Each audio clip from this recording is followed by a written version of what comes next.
I never thought I'd be the kind of man who'd track his wife's phone. 5 years of marriage, and we'd built something I thought was solid. We met through mutual friends at a barbecue, one of those easy connections where conversation flowed like we'd known each other for years. 6 months later, I proposed. It felt right. No games, no drama, just two people who fit together. Or so I thought.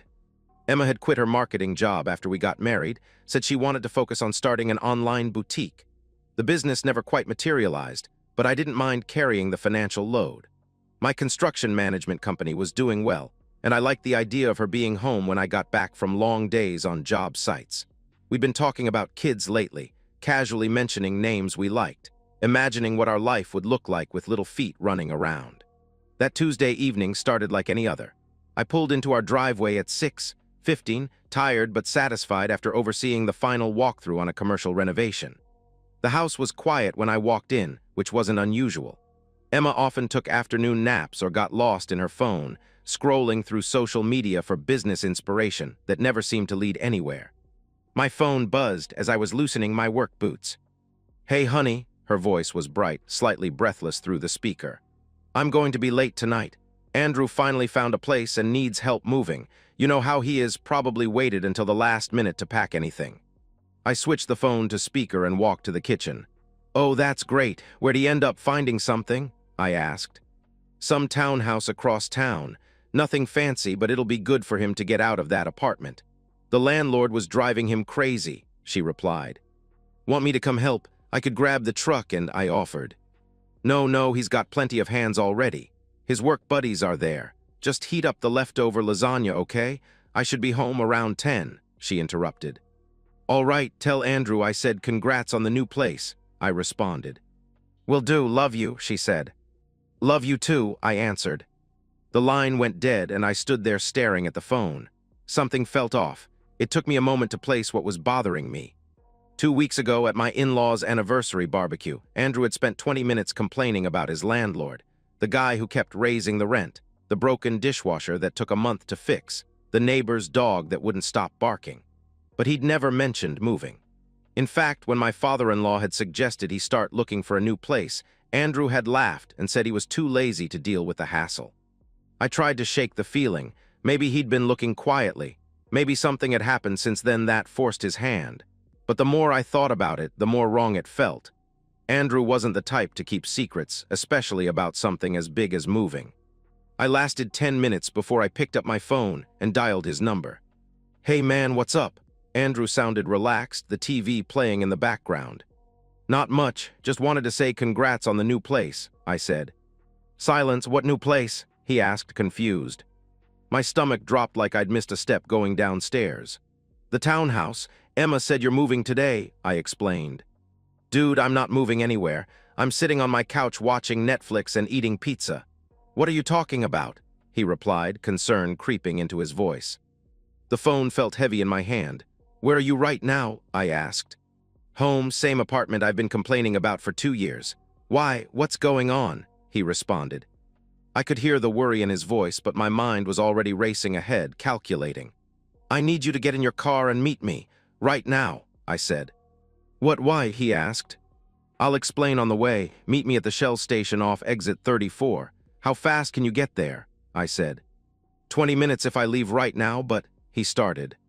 "Leave right now," I interrupted. I was already grabbing my keys. What? My hands were steady on the steering wheel, but my mind was spinning like a drill bit. 20 minutes of highway stretched ahead before I'd reach Andrew, and every mile felt like an hour. I kept replaying the phone call, searching for something I'd missed, some innocent explanation for why my wife had lied to my face. The phone rang through my truck speakers. "Andrew." "All right, I'm in the car. You want to tell me what the hell is going on?" he asked.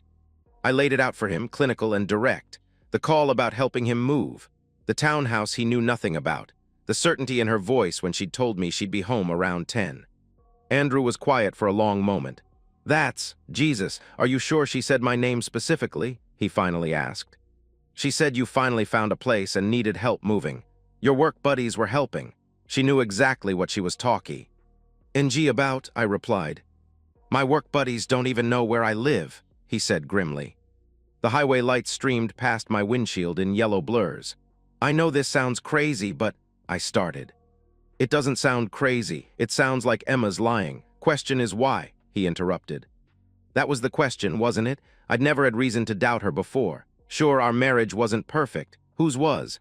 But we didn't fight, didn't have trust issues. She'd never given me cause for suspicion, which somehow made this worse. If I couldn't trust my own instincts about the person I shared a bed with, what could I trust? Maybe she's planning something, Andrew suggested, though he didn't sound convinced. Anniversary surprise or something. Our anniversary was 3 months ago, I answered. Birthday, he tried again. Not for another 4 months, I replied. Andrew sighed heavily through the speaker. Okay, so probably not a surprise party. The Shell station came into view, harsh fluorescent lights cutting through the darkness. Andrew was already there, leaning against his Honda Civic, arms crossed. Even from a distance, I could see the tension in his posture. This wasn't his sister playing games anymore. This was his brother-in-law asking for help with something that might destroy his family. I pulled up next to him and rolled down my window. You ready for this? I asked. Ready for what exactly? What's the plan? He responded, walking closer. I held up my phone. Find my friends. We linked our phones a couple years ago after that hiking trip when I got separated from the group, I explained. Andrew's expression darkened. You're going to track her, he said. She lied about where she was. She used your name to cover for wherever she really is. I pulled up the app, my thumb hovering over her contact. Whatever we find, we deal with it, but I need to know, I said. And if she's, he started, then stopped. If she's what? I pressed. If she's with someone else, he finally asked. The question hung in the air between us like smoke. I'd been dancing around it for the last 30 miles, but Andrew had said it out loud. The possibility that my wife wasn't helping anyone move, that she was somewhere else entirely, with someone else entirely. Then I need to know that too, I answered. I tapped her name. The app loaded and a blue dot appeared on the map. Not at Andrew's apartment complex. Not at any moving truck rental place. The location showed a residential street I didn't recognize about 25 minutes from here. Andrew leaned through my window to look at the screen. Maplewood Drive, you know anyone over there? He asked. I stared at the dot, perfectly still, not moving. She'd been there for a while. No, I said. Could be a friend's place. Could be she's actually helping someone move and just got the details wrong about who, he suggested, though we both knew he was grasping. Let's find out, I said. Andrew nodded and walked back to his car. I plugged the address into my GPS and pulled out of the station. 25 minutes to whatever was waiting for us at that blue dot. 25 minutes to find out if my marriage was a lie. The drive was hypnotic, dark roads, sparse traffic, the GPS voice calmly directing me toward what might be the end of everything I thought I knew. Andrew followed behind me, his headlights steady in my rearview mirror. Whatever we found, I wouldn't face it alone. As we turned onto Maplewood Drive, a quiet residential street lined with modest single-family homes, I saw it immediately. Emma's white Honda Accord, parked in the driveway of a small ranch house like it belonged there. Like she'd been there before. What? I sat in my truck for 30 seconds, staring at my wife's car. It looked so ordinary sitting there, so innocent. Just a white sedan in a driveway. But seeing it felt like a punch to the chest, confirmation of something I wasn't ready to accept. Andrew pulled up behind me and got out first.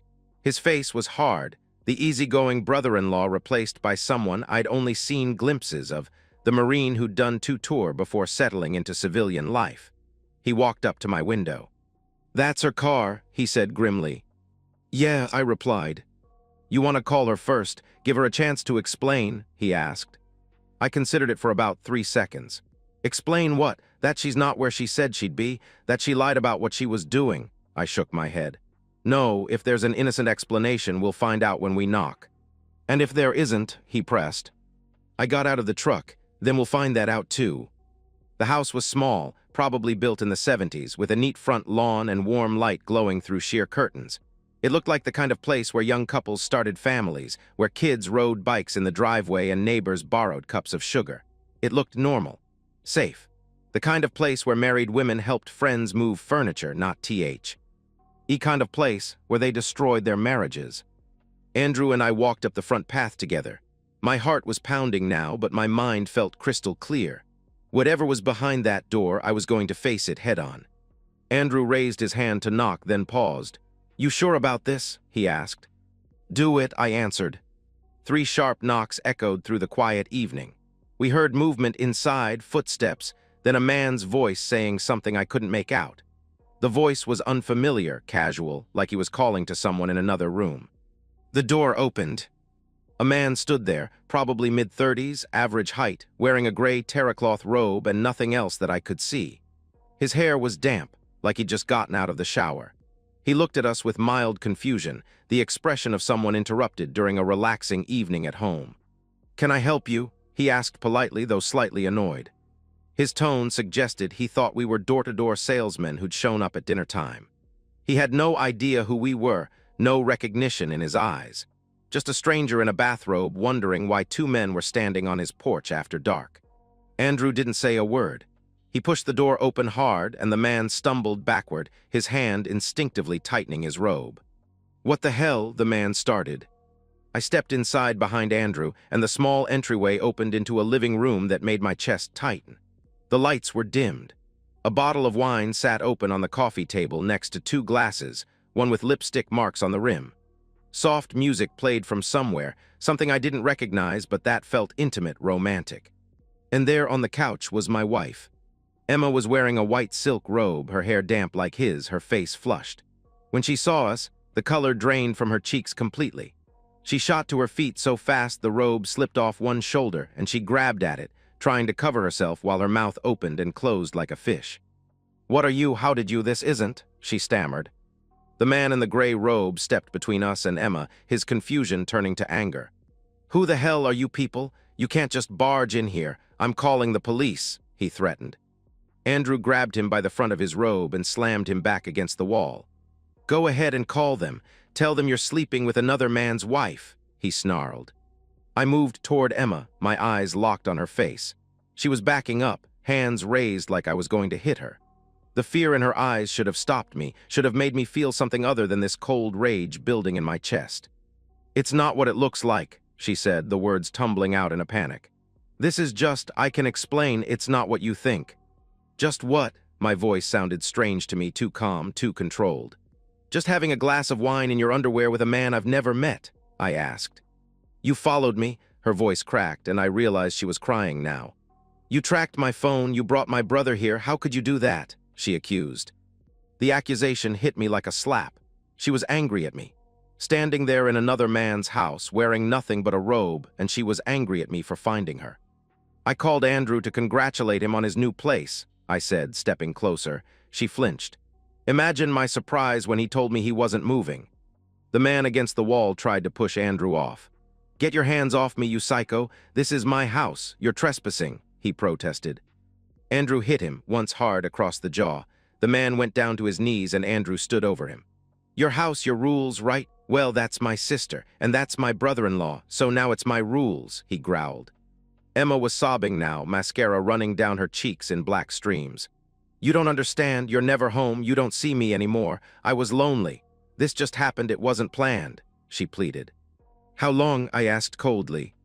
"What?" she replied. "How long has this just been happening?" I pressed. She hesitated, and I knew the answer before she said it. "A few months," she whispered.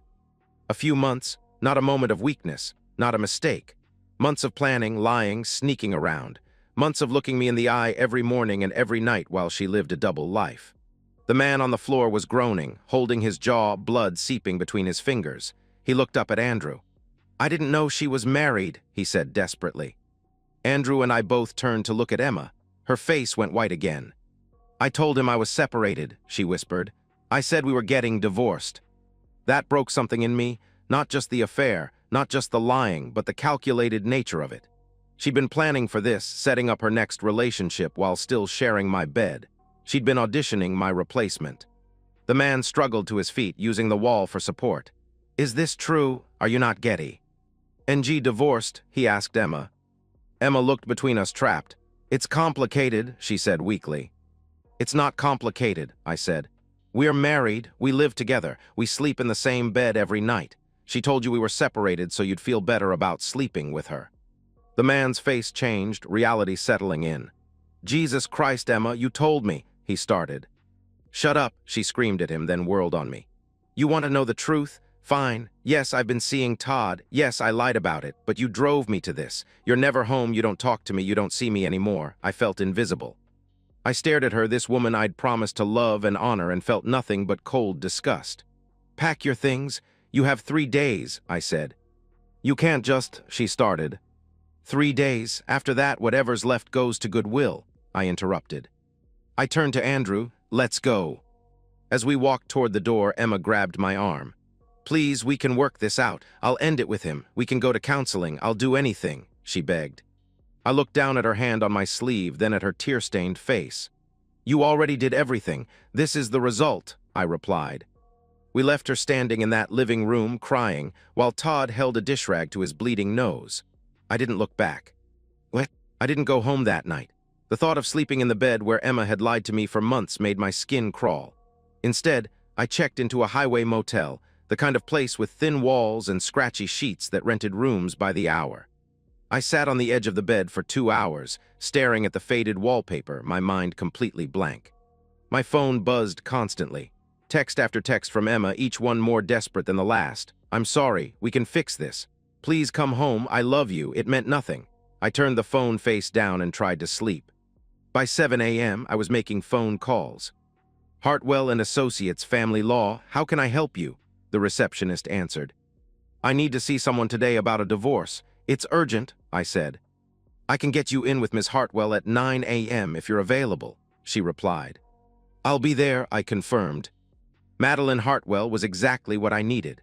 A woman in her 50s with steel gray hair and eyes that had seen every possible way marriages could implode. Her office walls were lined with law books and framed certifications, but no family photos. This was someone who understood that love stories often ended in litigation. I told her everything. The lie about Andrew, the tracking, the confrontation, Emma's admission that the affair had been going on for months. Ms. Hartwell took notes without judgment, occasionally asking clarifying questions about timelines and assets. In this state, adultery affects both asset division and potential alimony, she said when I finished. But you'll need documentation if you want to pursue a fault-based divorce. Do you have any proof beyond what you witnessed? Not yet, I replied. Then we need to get some, quickly before she has a chance to cover her tracks, she advised. That afternoon, while Emma left increasingly frantic voicemails, I went home with a purpose. She was staying at her mother's. I'd heard that much from one of her messages, which gave me time to search without interruption. Her laptop was still on the kitchen table where she'd left it, password protected but not encrypted. She'd always been careless about security, using the same password for everything, our wedding date. Within an hour, I had screenshots of months of text messages with Todd, explicit photos they'd exchanged, and email chains discussing weekend getaways I'd never known about. But the financial records were what really made my blood boil. Our joint credit card showed charges I didn't recognize, dinners at expensive restaurants while I was working late, hotel rooms during my business trips, lingerie purchases from stores she'd never shopped at for me. She'd been funding her affair with our money, making me an unwitting accomplice in my own betrayal. I documented everything. Screenshots, printed statements, receipts. By the time I was done, I had enough evidence to crucify her in court. The next morning, Ms. Hartwell filed for divorce citing adultery with a comprehensive exhibit list that would make Emma's attorney sick to his stomach. But I wasn't done. Todd worked at a boutique gym downtown, one of those places where wealthy women paid premium prices for personal training and overpriced smoothies. A quick Google search gave me the corporate office number. I'd like to report a concern about one of your trainers, I told the manager when I called. I have evidence that he's been engaging in inappropriate relationships with married clients. I emailed them selected screenshots of the text messages, carefully edited to remove Emma's identifying information while making it clear that Todd was involved with a married woman. Within 48 hours, he was terminated. Ed for violating company policy. Emma's family needed to know, not for revenge, but because I knew she'd try to spin this as somehow being my fault. Her mother deserved to hear the truth before Emma could poison that well. I sent her parents a calm, factual email explaining the situation. No emotion, no accusations beyond what I could prove. Just the facts. Emma had been having an affair, she'd been lying about it for months, and our marriage was over. I attached a few of the less explicit text messages as evidence. Her mother called me within an hour, sobbing. "I'm so sorry. I don't understand how she could do this to you. You've been nothing but good to her," she said through tears. Her father never called, but Andrew told me later that he'd driven over to his parents' house and spent an hour screaming at Emma about what she'd done to the family's reputation. The legal machinery moved faster than I'd expected. Emma's attorney tried to negotiate, arguing that my invasion of privacy should limit what evidence could be used against her. Ms. Hartwell shut that down immediately. In a fault-based divorce, the cheated spouse has the right to investigate suspected adultery. 3 months after that night on Maplewood Drive, we sat in a conference room while a mediator read the final terms. No alimony for Emma. The house remained mine, purchased before our marriage and protected by the prenuptial agreement she'd mocked me for insisting on. She kept her car, her personal belongings, and about $8,000 from our joint savings. Todd, meanwhile, was working at a big-box gym for half his previous salary. Emma signed the papers without looking at me. When it was over, she finally spoke. "I hope you're happy," she said bitterly. "I'm free," I replied. "That's enough." What? The divorce was finalized on a gray Thursday in November. I signed the papers in Ms. Hartwell's office, shook her hand, and walked out into the cold air feeling strangely empty. Not relieved, not vindicated, just hollow, like someone had scooped out everything inside me and left the shell behind. Emma moved to Tennessee within a month, supposedly to be closer to Todd's family. I heard through mutual friends that they were trying to make it work, that she was calling it a fresh start.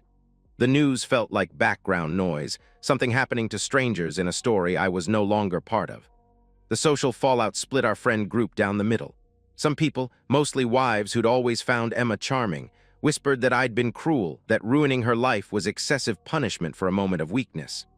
They didn't know about the months of planning, the financial betrayal, the calculated lies. They only saw the dramatic ending, not the methodical destruction that had led to it. But the people who mattered saw through her narrative. Andrew became closer to me than he'd ever been, calling every week, inviting me to family dinners even though I was technically no longer family. I appreciated the gesture but kept my distance. Being around happy families felt like looking at a life I'd never have. Work became my sanctuary. I threw myself into projects with an intensity that surprised even me. 12-hour days became 14-hour days. My crew noticed I was quieter, harder, but also sharper. Details that might have slipped past me before now got caught immediately. Problems that used to frustrate me became puzzles to solve with mechanical precision. The company promoted me to regional manager within 6 months. The pay increase was substantial, enough to renovate the house completely. I gutted the master bedroom first, tearing out everything that reminded me of Emma. New flooring, new paint, new furniture. It felt good to swing a sledgehammer through walls that had witnessed her lies. I went on a few dates after the first year. Nothing serious, dinner, a movie, carefully neutral conversations that stayed safely away from relationship talk. Most women could sense I wasn't ready for anything real. I found I didn't trust easily anymore, watching for small inconsistencies, moments when someone's words didn't match their actions. It wasn't paranoia exactly, just a hard-earned awareness that people weren't always who they pretended to be. The house, once a symbol of everything Emma and I were building together, became mine alone. I replaced her decorative touches with practical improvements. The guest room she'd used for her online business became a home office. Her garden became a workshop space. Every change felt like reclaiming territory. One evening last month, I was sitting on the back deck with a beer, looking out at the yard I'd been slowly transforming into something purely functional. No flower beds, no decorative touches, just clean lines and purposeful design. My phone buzzed with a text from Andrew. "Emma's back in town. Thought you should know." I read it twice, waiting for some emotional reaction. Anger, curiosity, even mild interest, but nothing calm. She was just another person now. Someone who'd once been important but had chosen to make herself irrelevant. I deleted the text and finished my beer. People ask me if I ever loved her. I did. That's why it hurt. That's also why I didn't look back when she showed me who she really was. Love doesn't mean you let someone destroy you. Sometimes the strongest thing you can do is walk away clean and let them live with the consequences of their choices. I'm not the villain in her story, and she's not the victim in mine. We're just two people who made different decisions when our marriage was tested. I chose to survive with my integrity intact. She chose, whatever she chose. I don't think about her much anymore, and when I do, I feel nothing. And that's exactly how I want it. And so, we've reached the end of today's story. Was it what you expected, or did it take a twist you didn't see coming? I'm curious to hear your thoughts. Share them in the comments below, and let's get a conversation going. If this story kept you hooked, make sure to hit that like button. And if you're new here or just haven't subscribed yet, now's the perfect time to join our community. I bring you fresh, captivating stories every day, so click that subscribe button and turn on notifications so you never miss out. Thanks for watching, and I'll see you in the next one.